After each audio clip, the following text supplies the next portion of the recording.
here's another in NBC's great parade of new shows.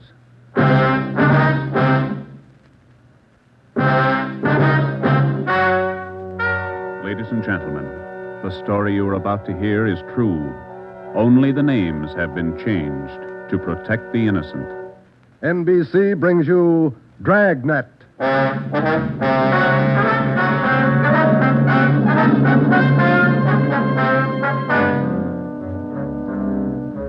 You're a detective sergeant. You're assigned to narcotics detail. For more than 2 months, doctors' offices have been burglarized, hospital pharmacies pillaged, drugstores robbed, medical supply firms ransacked, with one purpose in mind: the theft of narcotics. The criminals are expert, cunning, vicious. Your job, get them. Dragnet, the documented drama of an actual crime, investigated and solved by the men who unrelentingly stand watch on the security of your home, your family, and your life. For the next 30 minutes, transcribed in cooperation with the Los Angeles Police Department, you will travel step by step on the side of the law through an actual case from official police files. From beginning to end, from crime to punishment, Dragnet is the story of your police force in action.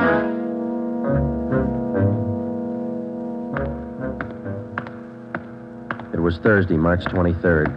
It was windy in Los Angeles. We were working the night watch out of narcotics. My partner's Ben Romero. The boss is Ed Backstrand, chief of detectives. My name's Friday. I was on my way back from the record bureau, and it was 10:35 p.m. when I got to room 24. Narcotics detail. Yeah, okay. Well, we'll be right over. Thank you. Get anything, Joe? Nothing we don't know already.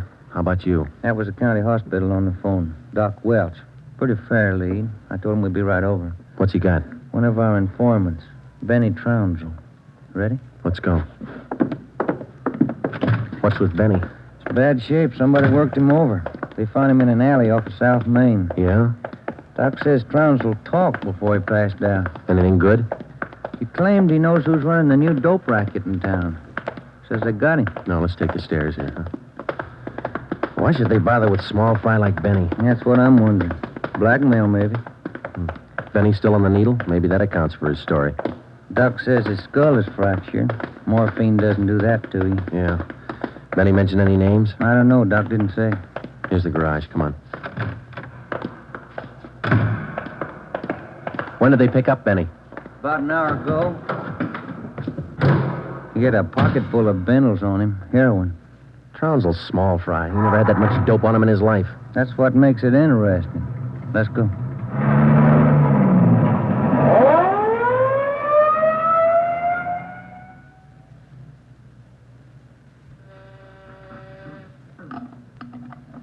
County Hospital? Yes, sir. The line is busy. Will you wait? Thank you. Can I help you, gentlemen? We'd like to see Dr. Welch. She's expecting us. Your names, please? This is Sergeant Romero. My name's Friday, police officer. Oh, yes. Around the corner to your left, room 127. The doctor's waiting for you. Thank you. Come on, Ben. I hope Benny's still talking. We could sure use a lead. Yeah. Here it is. 127. Hiya, Ben. Joe? How are you, Doc? Anything new? Just left Trounsel upstairs. You think we can talk to him now? Won't do much good. He died about 6 minutes ago. For almost 2 years, Benny Trounsel, an addict himself, had been one of the most valuable informants Ben and I had in the narcotic gangs. More than once, he had helped us solve a case, but this time, if Benny Trounsel had any direct leads to the nerve center of the newest narcotic ring, he took them with him. Besides his dying accusation that the ring had gotten to him, he left behind only 2 small scraps of information. First, when he arrived at the county hospital, Dr. Welch reported that Trounsel repeatedly muttered the name Patterson. Secondly, among the few personal effects found in his pockets was a good amount of heroin and a small piece of white paper with 2 words scrawled on it, Tucker Building. Benny Trounsel's body was taken to the county morgue, and the next morning it was posted. At the coroner's inquest, the cause of death was listed as a brain hemorrhage induced by severe blows by a blunt instrument on the sides and base of the skull, inflicted by a person or persons unknown. Besides Ben and myself, the only identification witness at the inquest was a woman who managed a rooming house in Benedict Alley, where Trounsel used to stay periodically. After the inquest, we questioned her briefly in our office. Miss Strite, you say you can't remember any friends Trounsel had while he stayed at your rooming house? No, I can't.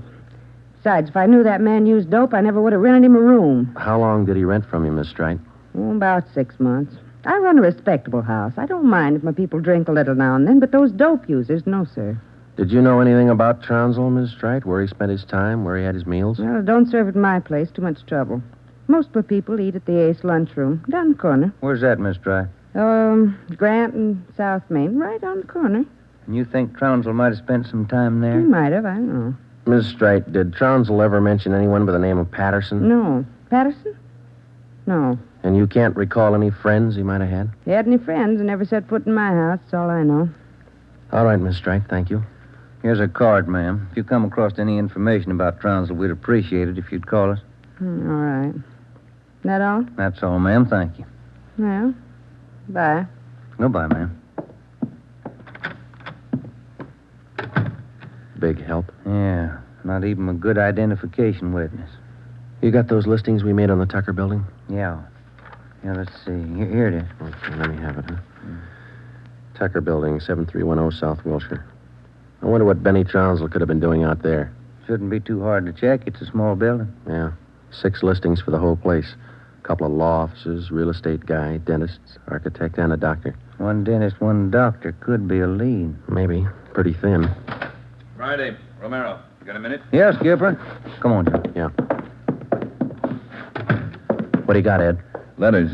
Here's a sample. Now listen to this. Chief of Detectives, Ed Backstrand, City Hall, Los Angeles. In view of mounting wave of narcotic robberies, strongly recommend that your efforts to curb this lawlessness be redoubled. They all like that? All of them. They're mad. Can you blame them? Not a bit. Well, we haven't got much to go on, Chief. The gang's pretty smart. All right, then let's be smarter. There's no law against it. Doing our best, Skipper. Then make it better. I'm sick of that bunch, and I'm tired of these letters. And look at that record. In 2 months, 15 drugstore robs, 8 medical offices, 2 supply houses, 2 hospital pharmacies. Narcotics missing every time. Now, who's behind it? None of the old-timers. We've checked them out. Gone over every hype and mainliner we know of. All right, then get on the transients. New faces. Climb on every one of them that shoots the stuff until you get to that gang and break it. If you need help, holler. But get to that gang and break it. You understand? Okay, Skipper, we'll try. You dig up anything on that Trounsel case yet? Still checking out one lead. What? Slip of paper we found in Trounsel's pocket, Ed. Said Tucker building on it, that's all. Just going to check it out when you called. All right, hop on it. Fast. We got a lot of pressure on us. Keep in touch with the office. It was almost noon when Ben and I got out to the Tucker building. It was a 2-story affair, comparatively small, very modern. We checked with the dentist in the building first, but he'd never heard of anyone by the name of Benny Trounsel. His records and appointment books proved it out. Well, that's one down, Joe. Yeah? Let's try that doctor's office now. What's his name? Let me see. Springer. Dr. Fred Springer. He's on the 2nd floor. Okay, there's a stairway down there. Come on. Pretty close to lunchtime. Might not be in. Maybe. Somebody should be there. We haven't got much time to play with. Yeah. Chief sure was up in there this morning. Here's the office. Fred Springer, M.D. Good morning. May I help you, gentlemen? We'd like to see Dr. Springer, please. Do you have an appointment? No, we don't. Well, the doctor's not in at present. Would you like to make an appointment for later in the day? No, ma'am. We're police officers. This is Sergeant Friday. I'm Sergeant Romero. How do you do? I'm Miss Turner. I'm the doctor's nurse. Then you must take care of the appointment and record books for the doctor. Yes, I do. Well, maybe you can give us the information we're looking for, Miss Turner. Did the doctor ever have a patient by the name of Trounsel? Benny Trounsel? Trounsel? Mm-hmm. No, I don't think so. Just a moment. I'll check. Thank you. No. Trounsel, is that the way you spell it? Yes, ma'am. No. The name's not listed here. Let me check the account book. No. Wait. That's funny. What's that, Miss Turner? Here in the back of the book in the doctor's handwriting. Look, Trounsel, the Black Parrot. certainly funny. I can't remember seeing that notation before. It must be fairly recent. Miss Turner, what kind of a clientele would you say Dr. Springer has? Oh, it's quite exclusive. Beverly Hills, Bel Air. That's where most of the bills are mailed. Can you recall seeing Trounsel in the office here, Miss Turner? Small man, thin, walked with a kind of a limp, not very well dressed. No, I don't think so. Doesn't sound like any of our patients. Would you show us the doctor's prescription lists for the last 2 months? We'd like to check them. Well, I'm afraid I can't. Dr. Springer keeps them in the safe. He's the only one who has the combination. How long you been with Dr. Springer? About 10 months. Ever since he started his practice out here. Where was he before that? Philadelphia. I don't understand all these questions. Is anything the matter? Just a routine check, Miss Turner. When do you expect the doctor back? About 4 this afternoon. He's out making home calls. All right. Here's our card. Would you ask him to call us as soon as he comes in? I'll do that. Thank you, Miss Turner. Bye. Goodbye. Bye. Oh, say, Miss Turner, there's one more question. Yes? Does Dr. Springer have a patient by the name of Patterson? Oh, yes. One of the doctor's first patients, John Patterson. He lives out on East Beverly Drive. When we left Dr. Springer's office, we called R&I. There was no make on John Patterson. Ben and I drove over to see him just on a hunch. It didn't pay off right then, but it showed a little promise. When the maid came to the door of the Swank apartment, she told us Patterson was out for the day. We asked her about Patterson's occupation.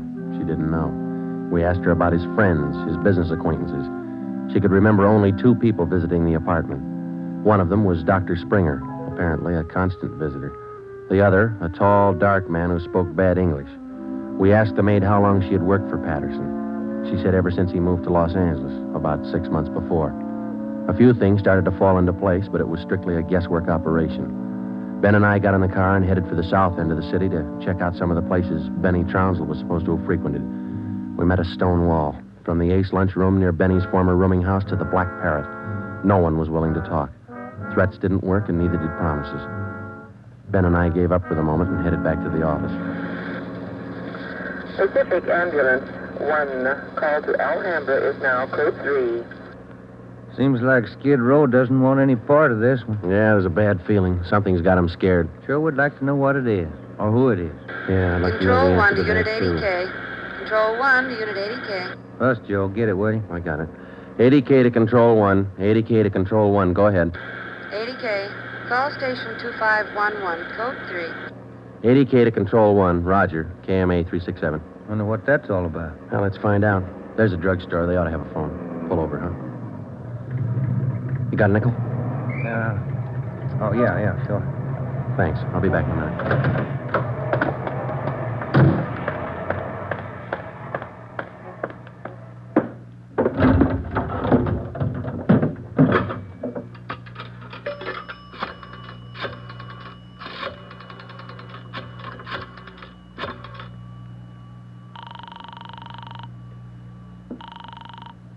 City Hall.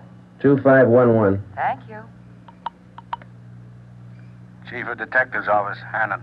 This is Friday, Mike. The chief there? Oh, yeah, just a minute. Backstrand talking. This is Friday, Ed. What do you got? You tied up? Nothing big. Then check in as soon as you can. Got something good. What? You remember the stick-up at St. Agnes Hospital about a month ago? Pharmacy there? What about it? 2 patrolmen picked up a user down near Union Station about an hour and a half ago. Yeah? Guy was way back on his heels. He had 2 vials of morphine on him. Vials had serial numbers. Good. Did they match out? Perfectly. Thanks, Ed. We'll be right in.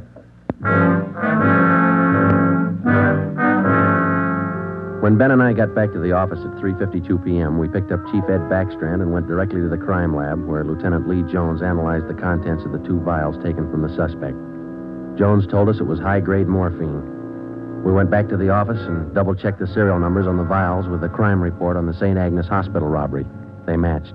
And there's a good break. These vials were in the loot when the gang knocked over the hospital 28 days ago. Now stay on the trail and we'll crack that gang wide open. This the arrest report on the guy, Ed? Yeah. Picked him up in a bar off South Main. Who is the guy? A transient? Yeah, here it is, Ben. James Steiner, Phoenix, Arizona, age 37, transient laborer. Anybody talk this guy yet, Ed? Not yet. He shouldn't be too hard. You better get on it. Right, Skipper. Come on, Joe. Check you later, Ed. What time you got, Ben? Let me see here. 25 past 4. A phone call for you, Ben? Yeah, who was it? Your wife wants you to pick up some aspirin and a bottle of nose drops for your kid on your way home. Oh, yeah, almost forgot. That the only call we had, Mike? That's right. Thanks. Well, You got that Dr. Springer's number, Ben? Yeah, here it is. Crestview 55284. Thanks. Nurse said he'd call us around 4, didn't he? Yeah.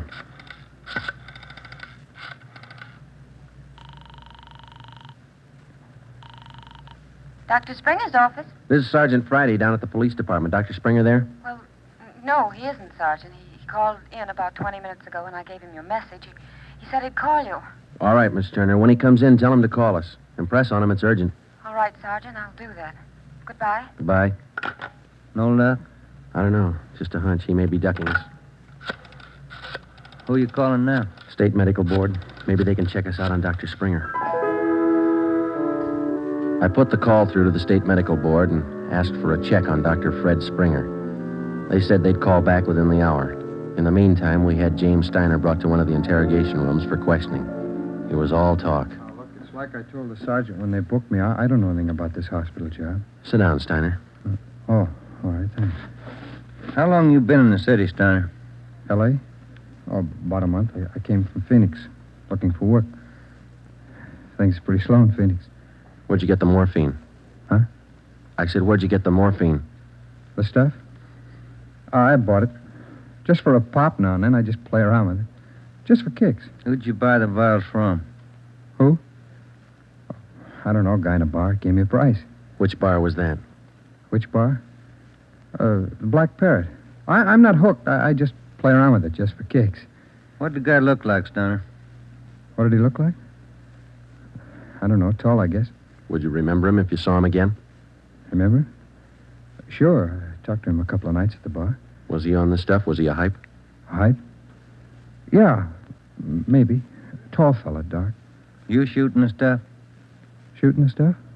No, I'm no mainliner. I never took in the veins in my life. I told you I'd do it just for kicks, just a pop now and then.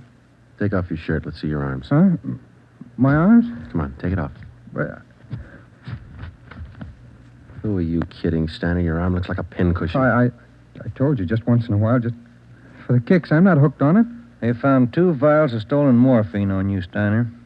You can go 2 ways, hard or easy. Hard or easy?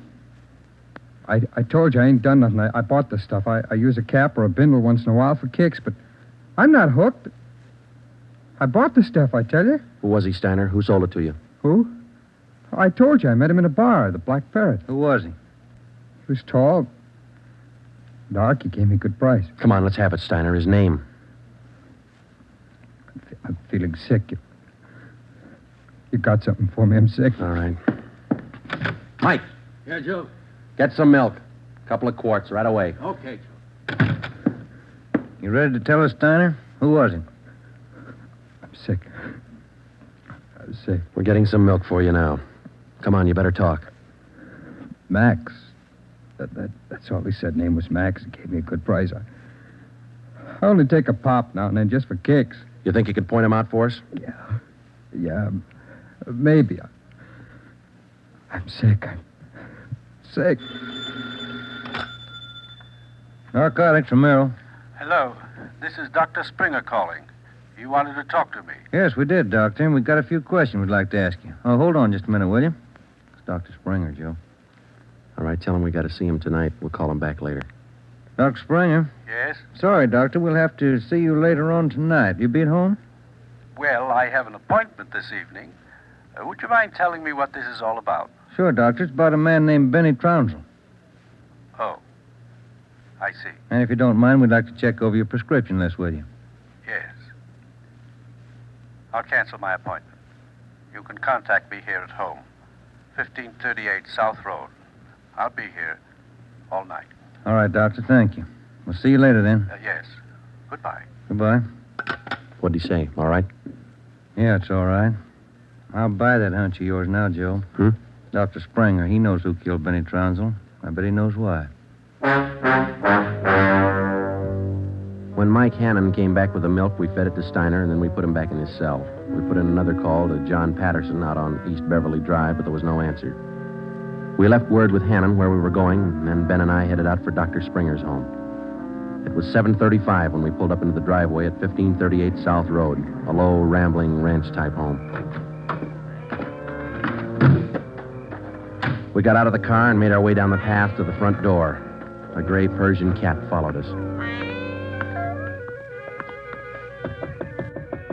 The door was half open. We knocked, but there was no answer. Through the window, we could see the living room was dimly lighted. We went in. We found Dr. Springer sitting in a large carved mahogany chair in the dining room. The room was hung with draperies. He was slumped forward, face down on the dining table. There was a bullet hole in his right temple. On the floor near his right hand was a .32 automatic pistol.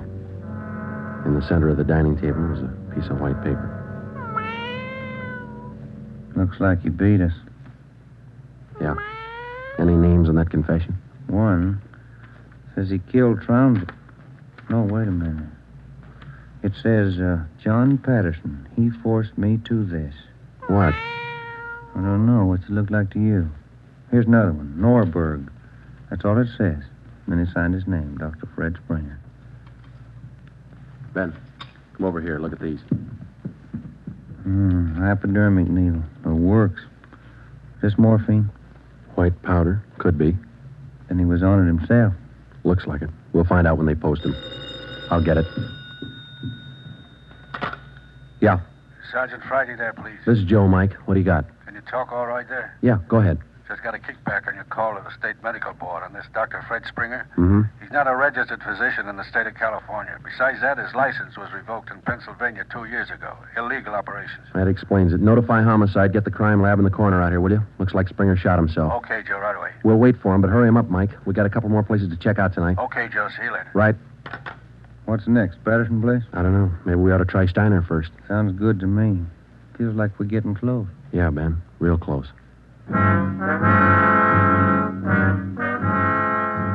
12 minutes later, homicide and the crime lab men checked in at the Springer house, and Ben and I checked out. We went back to the office and found Ed Backstrand waiting for us. We told him our story, and he sent 2 men out to keep an eye on the Patterson place. 2 other men went to work to try and track down the other name in Springer's confession note, Norberg. Ben and I went up to the county jail and picked up Steiner. The 3 of us started out to look for the man who sold Steiner the 2 vials of morphine stolen from the hospital pharmacy a month before. The man's name was Max. He was tall and dark. That was all we knew. The rest of it was up to Steiner. 2 other men from the detail, Davis and Emerson, came along with us to take care of Steiner if anything went wrong. Our first stop was the Black Parrot Tavern. Davis parked the car in an alley down the street. Steiner, Ben, and I got out and walked the rest of the way. You understand what you're supposed to do, Steiner? Me? Yeah. I go in first and sit at the bar. You 2 will follow me. I sit at the bar, and if I see Max, I give you the sign. That's okay, huh? That's right. And you don't try to break for it. Break for it? Me? I told you, I'm squaring with you guys. All right, Steiner. Go ahead. Let's hope it works, Joe. Yeah. There he goes inside. Come on. Now, look, try to grab one of the booths along the wall if you can, huh? Right. Here we are.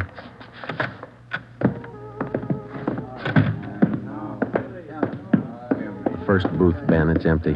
Yeah. Fellas left to order at the bar. Waitress got a night off. Make it a couple of beers, will you? Couple of beers? Okay. Joe. So look at Steiner. Yeah, he's signaling. Must mean the guy putting on his coat over there. No, hold it, Ben. Wait till he gets past us.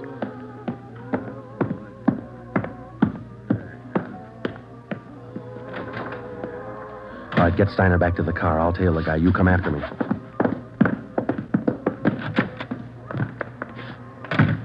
I didn't know how right Steiner was or how much we could trust him. All I knew was that the man I was following was tall and he was in a hurry.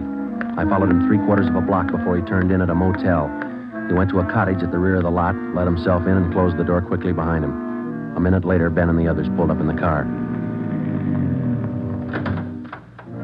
Got him staked first, Joe. Steiner says that was Max. Let's make sure. Come on. Which one's he in? The one down at the end here. Now be careful. You too.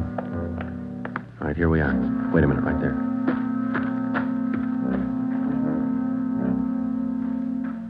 All right, look, there's no rear door. He's got to come out the front. Keep the door clear. You ready? All set. Cover me.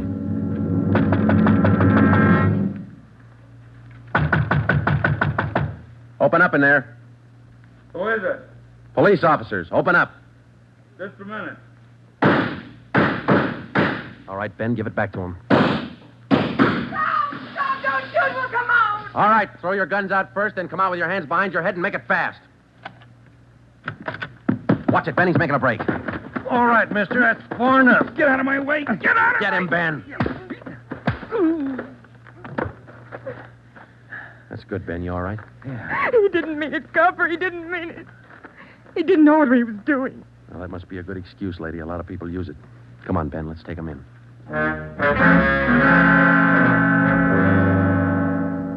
It was 10 minutes past midnight when we got back to headquarters. Both the man and the woman were booked for violation of the State Narcotics Act, a felony. He gave his name as Max Jansen. In his luggage, we found 13 vials of morphine, large quantities of heroin, and a small amount of Panopin. He gave us the names and addresses of 6 active members of the narcotics gang. He identified Dr. Springer as second in command. Just a few more questions, Jansen. Yeah, all right. Why did Springer kill Trounsel? He had it coming. Trounsel knew the score, and he was blackmailing them, bleeding them white. Why didn't the gang take care of him? The boss said no rough stuff.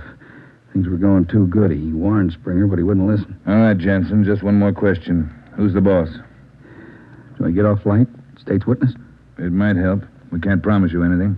Who's the boss, Patterson? Yeah. 138 East Beverly Drive? That's right. What about Norberg? How does he figure? It's the same guy. Patterson and Norberg, both the same. And what's his real name? Norberg. Tony Norberg. What's his front?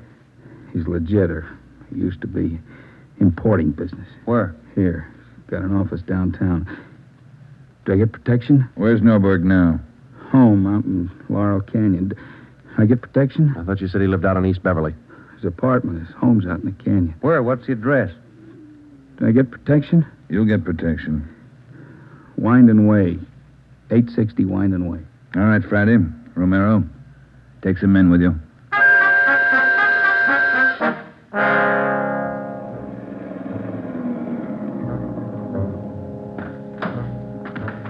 All right, Davis, cover the back of the house. Levine, you cover the front. Come on, Ben.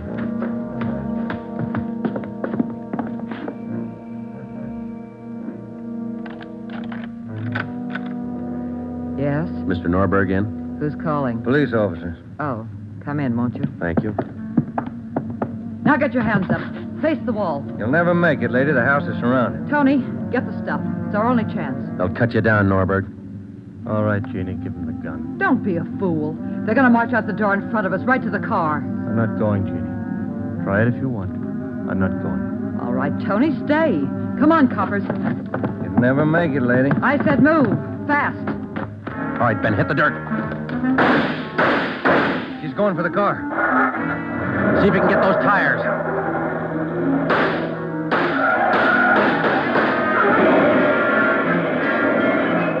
Come on.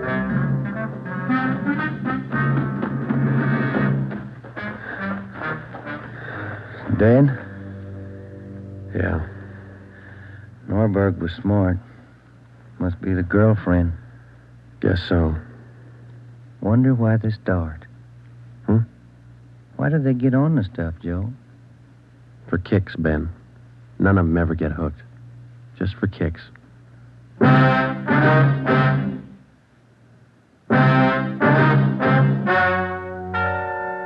story you have just heard is true. Only the names were changed to protect the innocent. Tony Norberg, alias John Patterson, was tried and convicted for possession of narcotics, robbery, and conspiracy, and was sentenced to the maximum term prescribed by law, each count to run consecutively.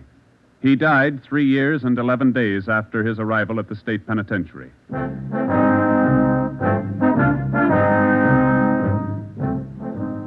You have just heard the 9th in a new series of authentic cases transcribed from official files. Technical advice for Dragnet is furnished by the Los Angeles Police Department. Tonight's program is dedicated to Chief Erskine Fish of the North Sacramento Police Department, who on the night of August 11th, 1935, gave his life so that yours might be more secure.